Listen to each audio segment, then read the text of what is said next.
Hey there people, it's me, your boy, here to teach you about an event that happened in good old American history. Now, I'm sure all of you are aware of the state in our history where segregation of schools was a legal thing, and sure most of you remember segregation of black and whites. But do you guys remember how that segregation also affected the Hispanic community? Well, if you don't, it's fine, because, I'll explain.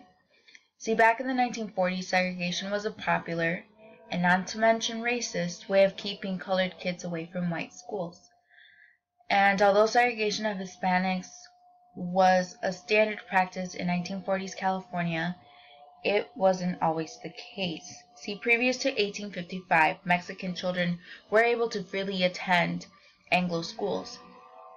But after the Mexican-American War and the Treaty of Guadalupe Hidalgo was signed, the state legislature decided to change a few laws, and these laws allowed the segregation of Mexicans.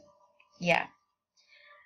But, hey, at least there were people who were against such things, people like Sylvia Mendez's parents. So in September 1943, Sylvia Mendez, a then 9-year-old, and her brothers went with their aunt and 3 cousins to enroll at the 17th Street School in Westminster, California. School officials told her aunt that her children, who were half Mexican but had light skin and a French surname, they could register at the white elementary. But the Mendez kids, who were dark-skinned and had a Mexican last name, weren't allowed. They had to enroll at the Mexican school 10 blocks away. Now, of course, Mendez's parents were obviously angry, and so they sued the school district in what turned out to be a groundbreaking civil rights case that helped outlaw almost 100 years of segregation in California, and was a precedent 7 years later for Brown versus Board of Education. And at the time of the case, the Ninth Circuit Court of Appeals finally reached the historic decision that in California, segregation of school children was, in fact, unconstitutional. And this case was forever known as Mendez versus Westminster, and it happened in 1947. This man right here, David Marcus, was the dude who made this all happen. So thank you, David Marcus. And from a legal perspective, Mendez versus Westminster was the first case to hold that school segregation itself is unconstitutional and violates the 14th Amendment. The thing that still baffles me, though, are the reasons as to why people thought it was okay to segregate Mexicans in the first place.